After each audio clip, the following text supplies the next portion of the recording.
Bien, vous êtes bien installés? Parfait. Nous allons donc continuer ce matin avec le thème des attributs de Dieu.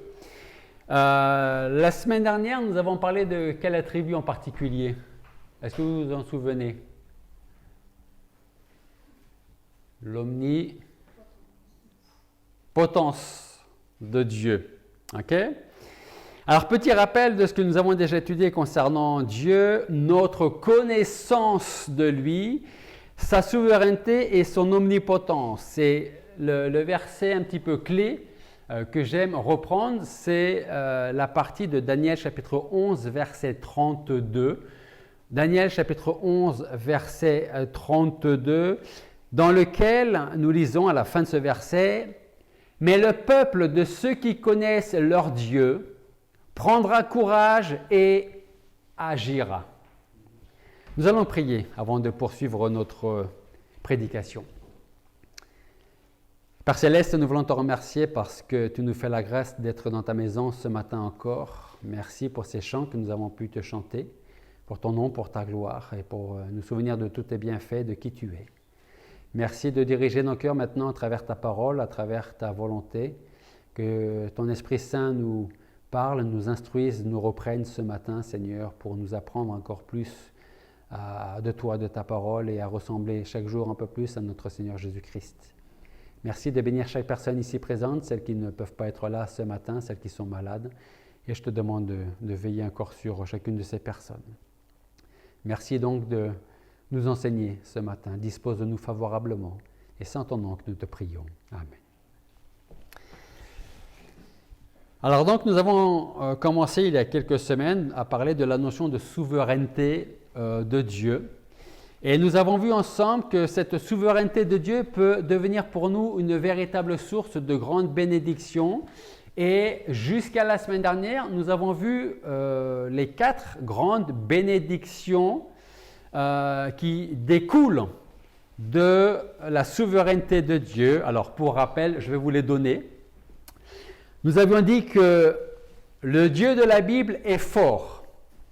Il est tout-puissant et rien n'arrive sans sa permission, ni même contrairement à ses plans. C'est-à-dire que quand Dieu décide quelque chose, ça s'accomplit toujours. Personne ni rien ne peut aller à l'encontre de ce que Dieu décide. Ses projets, nous avons dit, se réalisent toujours. Par contre, un Dieu faible ne produira jamais d'homme fort. Un Dieu fort, le Dieu de la Bible, est et sera toujours une source de force pour tous ceux qui le connaissent et qui se confient en lui. Donc, première bénédiction, se confier en Dieu sera toujours bénéfique pour nous, parce que le Dieu de la Bible, notre Dieu, est un Dieu fort. Si nous voulons être forts dans la vie, dans les épreuves, dans les circonstances, nous avons besoin de nous tourner chaque jour vers ce Dieu fort de la parole de Dieu. Deuxième bienfait de la souveraineté de Dieu et de sa connaissance, c'est le fait de recevoir force et réconfort au milieu des épreuves, des tentations et des afflictions. Parce que nous sommes, je pense, tous d'accord pour dire que notre Dieu est très grand, est immense. Et comme on va le voir ce matin, on va parler de l'omniprésence de Dieu. Donc nous sommes tous, je pense, d'accord pour dire que Dieu est plus grand que ce que notre esprit peut imaginer. Notre souci, c'est que quand une épreuve arrive, eh bien cette épreuve, souvent nous cache ce grand Dieu en qui nous croyons et nous ne voyons plus que l'épreuve et on ne voit plus Dieu. Troisième bienfait de la souveraineté de Dieu. Ce troisième bienfait nous procurera joie et encouragement pour l'évangélisation. C'est ce qu'on avait vu la semaine dernière, si vous vous en souvenez. Et enfin, le quatrième bienfait de la souveraineté de Dieu nous apportera un sentiment profond de sécurité. Autrement dit, qu'est-ce qui peut m'arriver ici-bas si Dieu ne le permet pas? Rien. Tout est entre les mains de Dieu. Et j'aime utiliser l'histoire de Job. Rappelez-vous, tout au début du livre de Job, où Satan demande l'autorisation à Dieu d'aller tenter Job. Et Dieu lui dit, d'accord, mais je te mets des limites. Donc même Satan est obligé de demander l'autorisation à Dieu pour faire ses plans, pour faire ce qu'il a envie de faire. Donc voilà pourquoi nous pouvons avoir un sentiment profond de sécurité. S'il m'arrive quelque chose, c'est que Dieu le savait, Dieu l'a permis. Et ça, c'est vraiment un sentiment profond de sécurité et de confiance en Dieu. Alors après avoir étudié la souveraineté de Dieu et son omnipotence, la semaine dernière, notre étude sur la connaissance de Dieu va nous conduire vers l'omniprésence de Dieu. Donc en quelques mots, qu'est-ce que vous savez de l'omniprésence de Dieu? Si vous deviez expliquer ce qu'est l'omniprésence de Dieu à quelqu'un qui ne connaît pas Dieu, qu'est-ce que vous lui diriez? Psaume 139, d'accord, qu'on va voir d'ailleurs ce matin. Ok? En quelques mots, que nous dit le verset 139, le psaume 139? Qui nous a connus avant. Donc ça, c'est plutôt l'omnipotence. Et dans l'omniprésence, qu'est-ce qu'on peut dire? Ou par rapport au psaume 139, ou d'autres personnes, qu'est-ce que vous pourriez dire de l'omniprésence de Dieu? Tu sais quand je m'assieds, tu sais quand je me lève. Ok.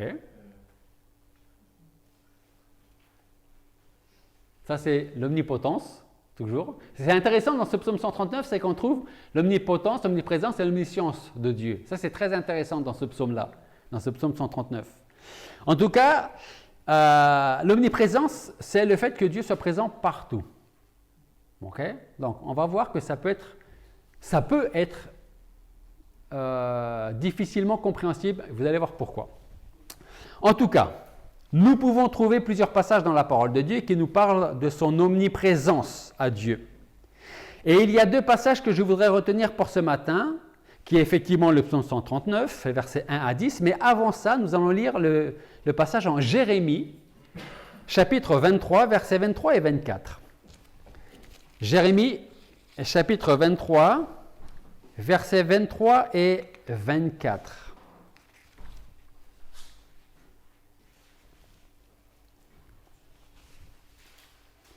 Jérémie, chapitre 23, versets 23 et 24. Et que nous dit ce passage? C'est Dieu qui parle et il dit: Ne suis-je pas un Dieu que de près? Ne suis-je un Dieu que de près? Dit l'Éternel. Et ne suis-je pas aussi un Dieu de loin? Quelqu'un se cachera-t-il dans les cachettes où je ne peux pas le voir? Dit l'Éternel.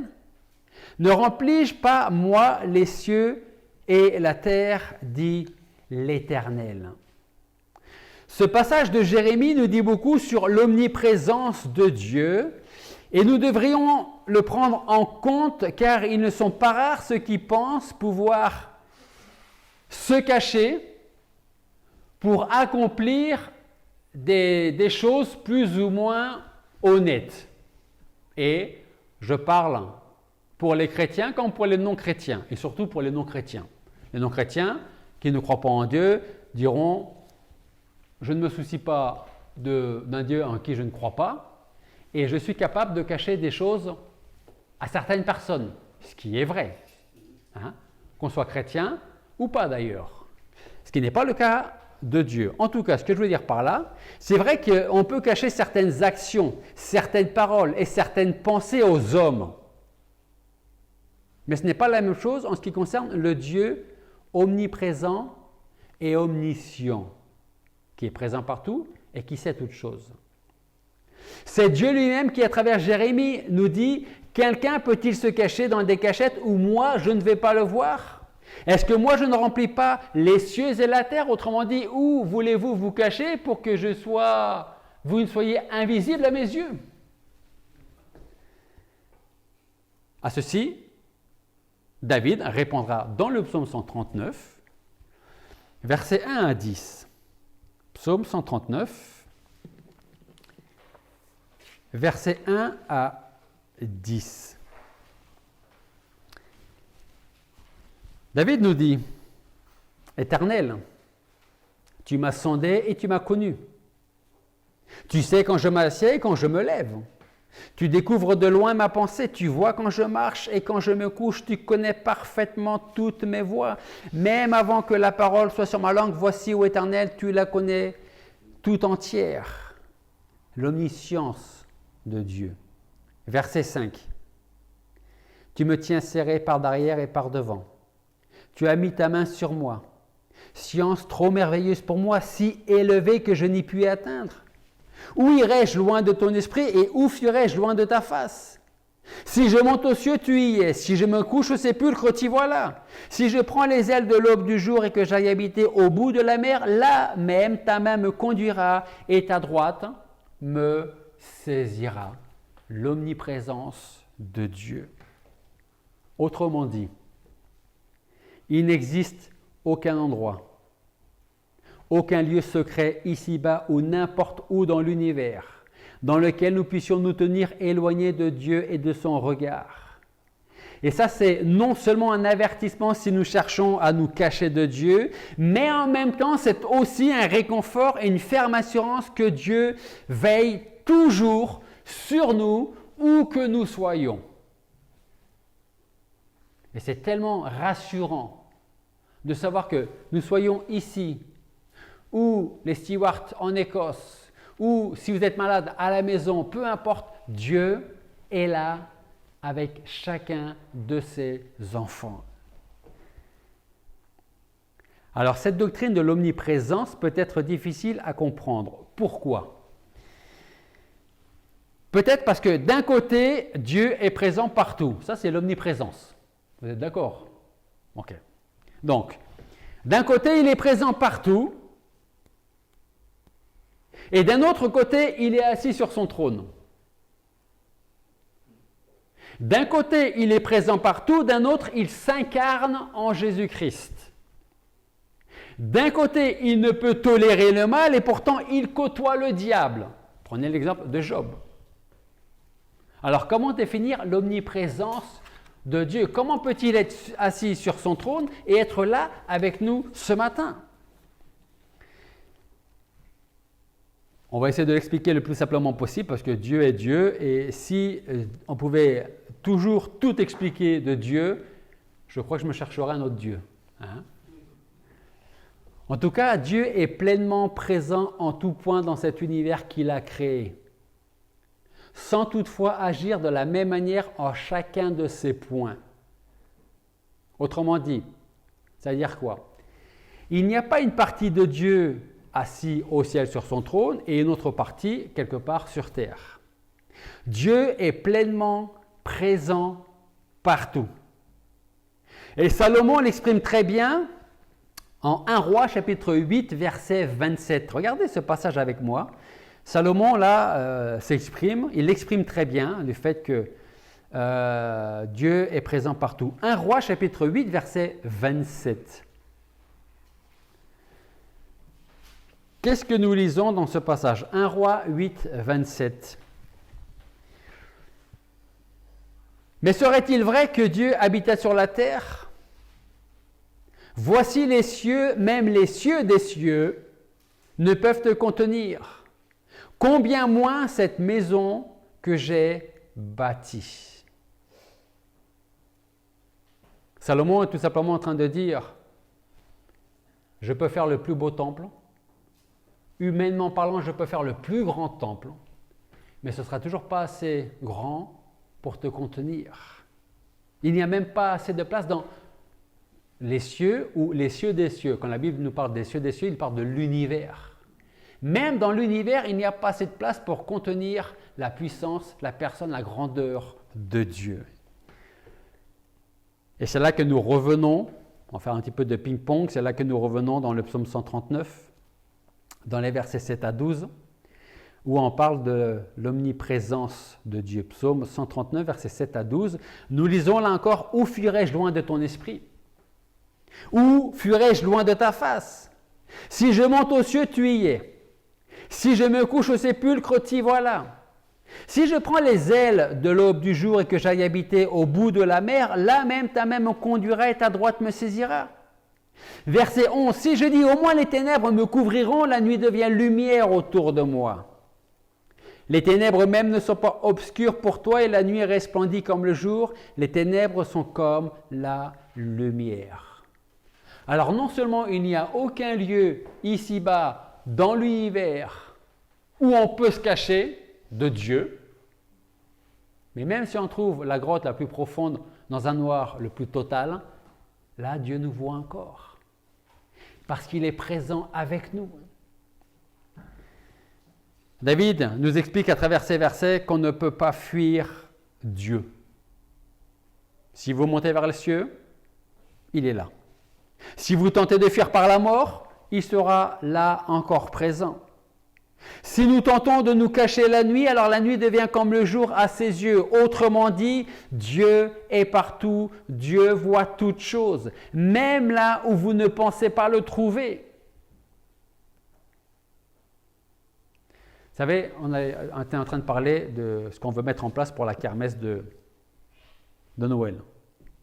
Avec un petit jeu d'enquête pour les enfants, un petit peu sur l'idée de Jésus l'enquête, pour ceux qui ont vu le film.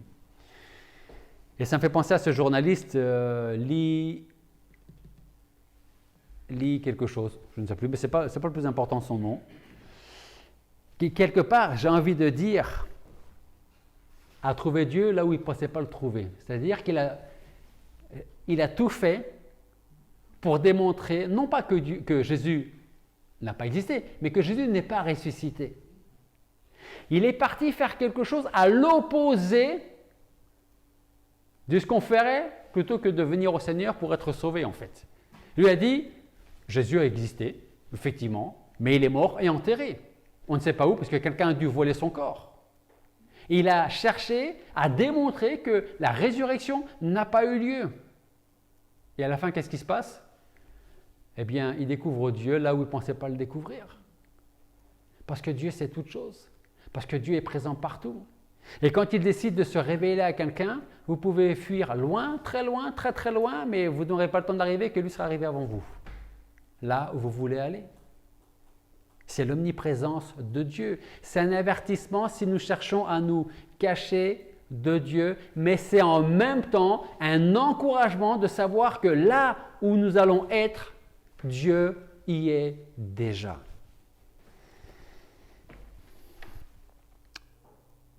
Donc, Dieu est partout, même là où vous ne pensez pas le trouver. Ce qui veut dire que la doctrine de l'omniprésence peut avoir deux facettes pour l'homme. Deux facettes. Soit c'est une grande bénédiction de savoir que Dieu est présent partout et qu'il veille sur chacun de ses enfants. Regardez par exemple le psaume 32. C'est ce que nous pouvons lire dans le psaume 32, versets 7 et 8. Psaume 32, versets 7 et 8.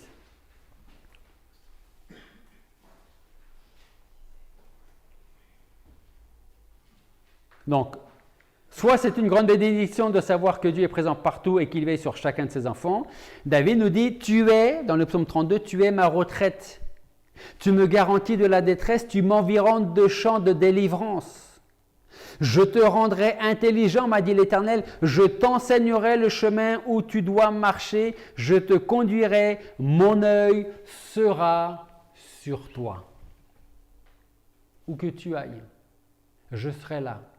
Je vais veiller sur toi. Quoi que tu fasses, que tu sois tout seul, accompagné, je serai là avec toi. Et puis je ne vais pas oublier certainement le psaume le plus connu de tous les psaumes, le psaume 23, en effet, qui nous dit que l'Éternel est mon berger. Je n'aurai point de disette.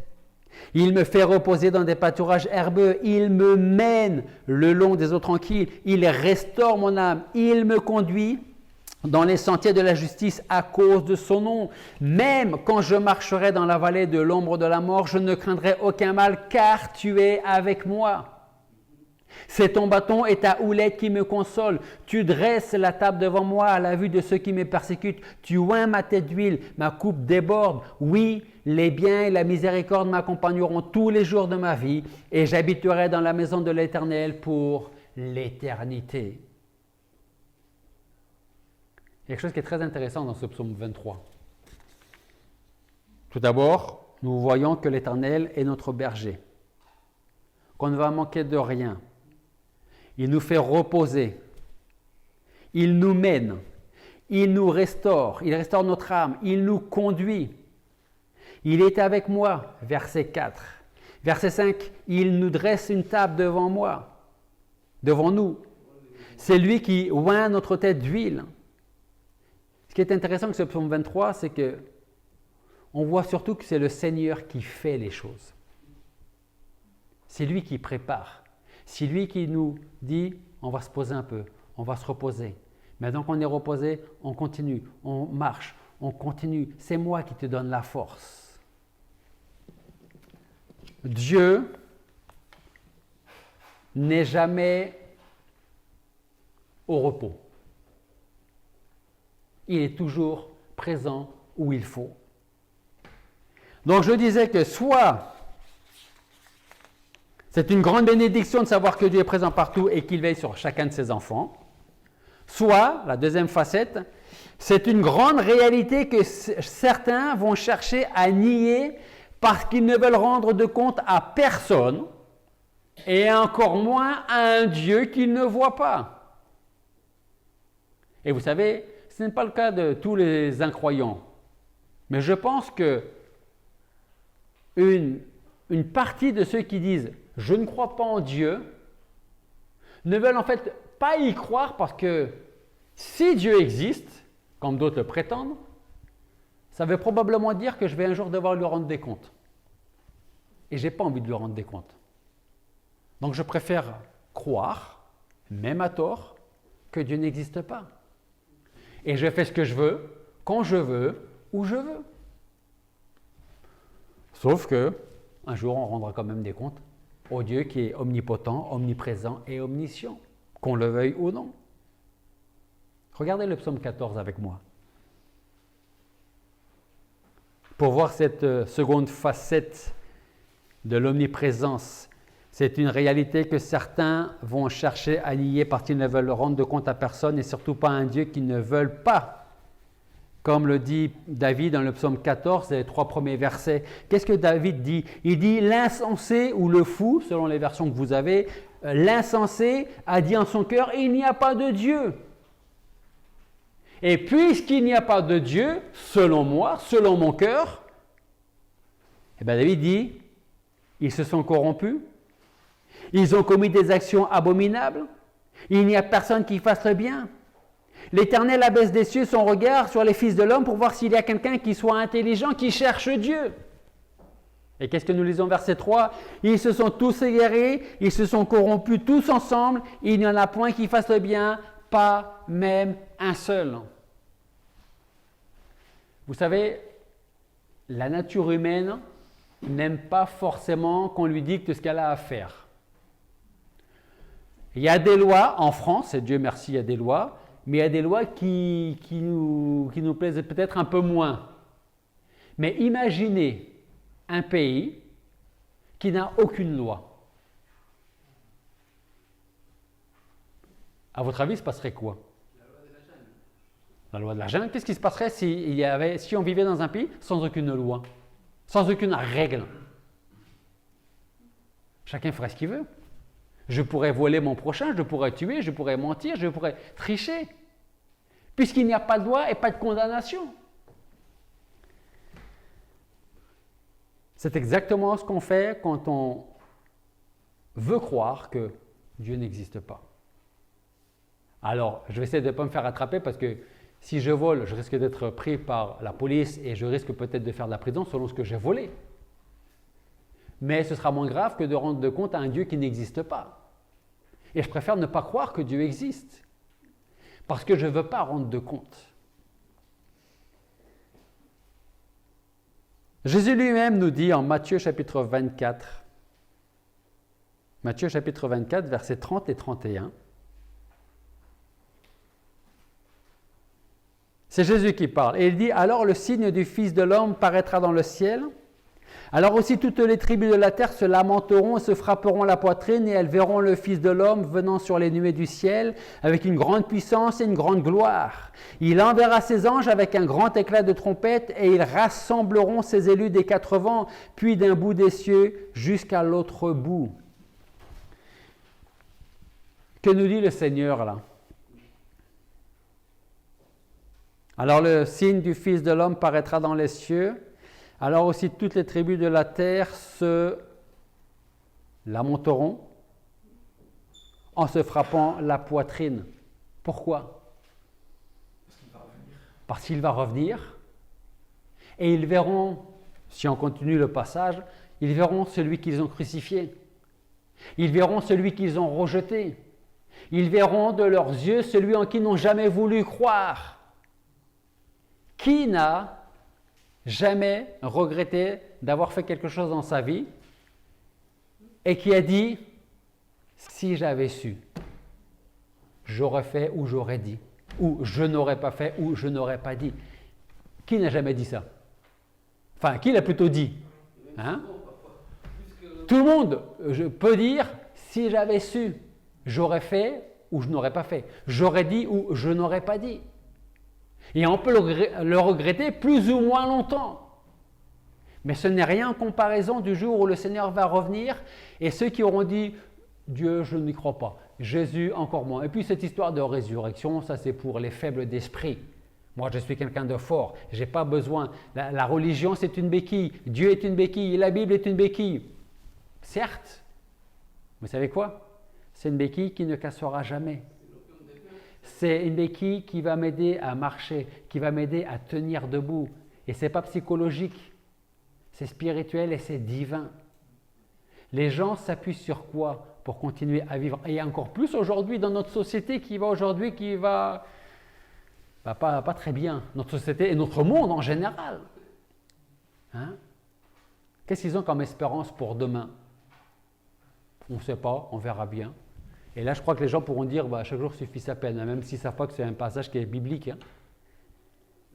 Et puis, il y a ceux qui croient en l'omnipotence, en l'omniprésence, en l'omniscience de Dieu et qui disent on ne sait pas ce que demain nous réserve, mais on sait que Dieu l'a dans sa main.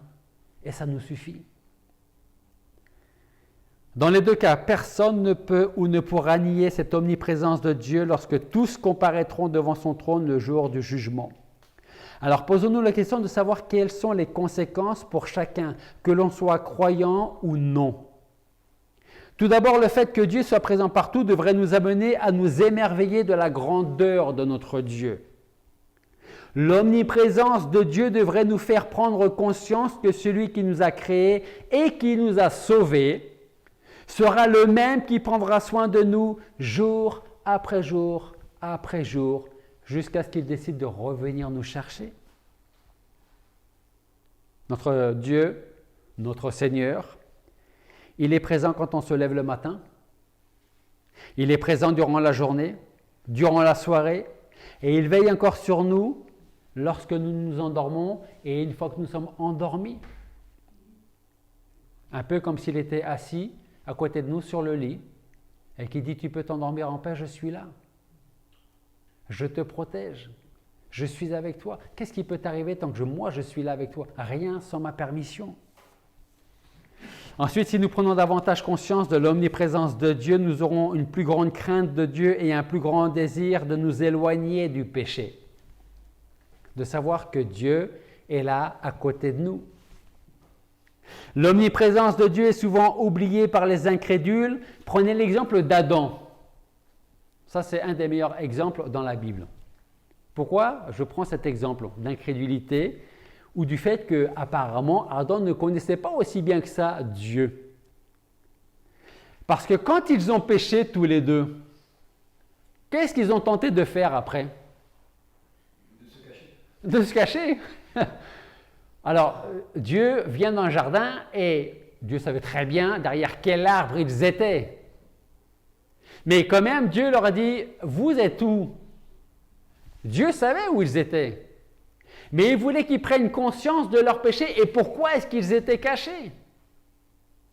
Ils ont cherché à se cacher de leur nudité et de se cacher tout simplement des yeux de Dieu. Viens, on va derrière je sais pas, peut-être ce chêne ou ce cèdre du Liban, je ne sais pas quel arbre derrière lequel ils ont essayé de se cacher, mais ils pensaient se cacher derrière un arbre aux yeux de Dieu.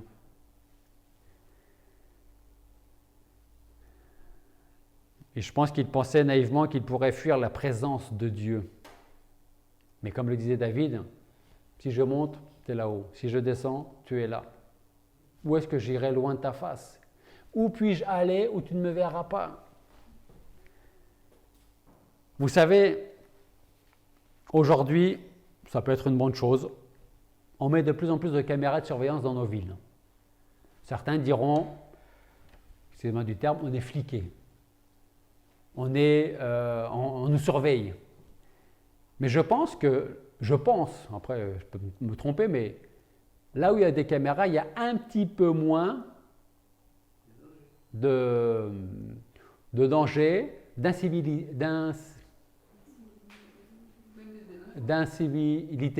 C'est comme ça qu'on dit, d'incivilité. Hein? Parce qu'on sait qu'on est surveillé. On sait qu'on est peut-être gravé dans la vidéo. Je vous dis ça pourquoi? Parce que je pense que les hommes commettraient moins de crimes s'ils étaient davantage conscients que le regard et la présence de Dieu n'est jamais loin. Et même chez nous, les chrétiens. Je pense que parfois nous oublions que le regard du Seigneur est juste là, comme ça. Et qu'il nous regarde. Et nous, parfois, on l'oublie. L'omniprésence de Dieu est terrifiante pour les pécheurs et c'est peut-être pour cela qu'ils cherchent sans grand succès à se cacher de Dieu. Pourtant, nous lisons en Proverbe 15:3 que les yeux de l'Éternel sont en tout lieu, il contemple les méchants et les bons. Proverbe 15:3. Dieu voit tout le monde. Jamais personne ne pourra éviter la présence de Dieu à ses côtés, ce qui quelque part est une bonne chose. Car si certains ne veulent pas de la présence de Dieu, d'autres au contraire y trouvent un véritable réconfort.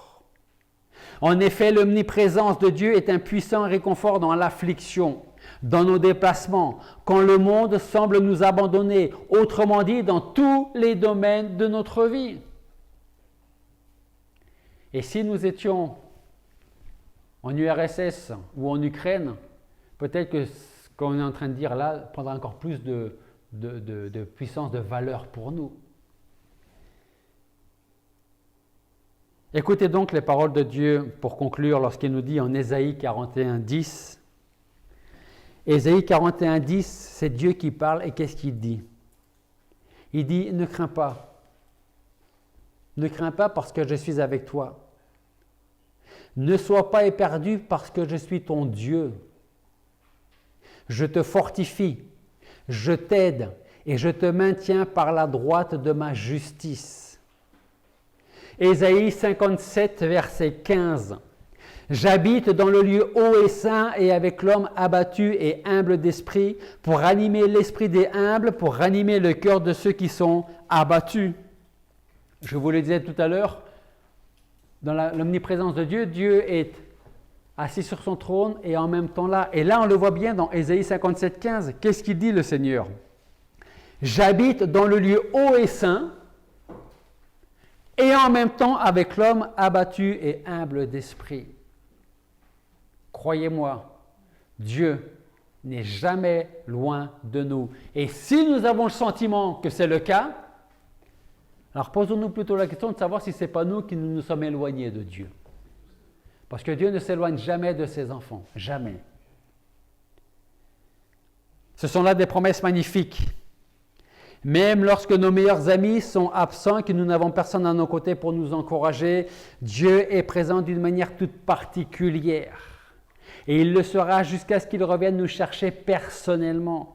Voilà pourquoi le Seigneur nous dit, je suis avec vous, je suis avec toi, tous les jours, jusqu'à la fin du monde. Je suis avec toi tous les jours, où que tu ailles, que tu sois seul ou accompagné, jusqu'à ce que je revienne te chercher. Ne t'inquiète pas, je ne dors pas, je ne sommeille pas, j'ai l'œil sur toi, je veille sur toi. Prions. Père Céleste, nous voulons te remercier parce que ce matin encore, tu nous montres quelle est ta grandeur, quelle est ta puissance, c'est le fait que tu sois omniprésent partout. Tu es là d'ailleurs ce matin avec nous. Tu seras avec nous dans notre voiture pour rentrer, tu seras avec nous dans nos foyers, tu seras avec nous durant la journée, durant la nuit. Et c'est une une assurance, une sécurité, une tranquillité tellement bénéfique pour nous, tellement grande. Merci parce que nous savons que tu es là auprès de nous, que tu veilles sur nous, tu prends soin de nous. Merci d'être ce Dieu souverain qui connaît toutes choses de nous, comme nous l'avons lu dans le psaume 139. Tu nous connaissais avant même que nous soyons nés. Et dans ton livre étaient inscrits tous les jours qui nous étaient réservés avant qu'aucun d'eux n'existe. Merci pour cette omnipotence, cette omniprésence et cette omniscience que tu as envers nous. Merci de garder chaque personne ici maintenant, de veiller sur nous encore durant la journée et durant la semaine. Et c'est en ton nom que nous te prions. Amen.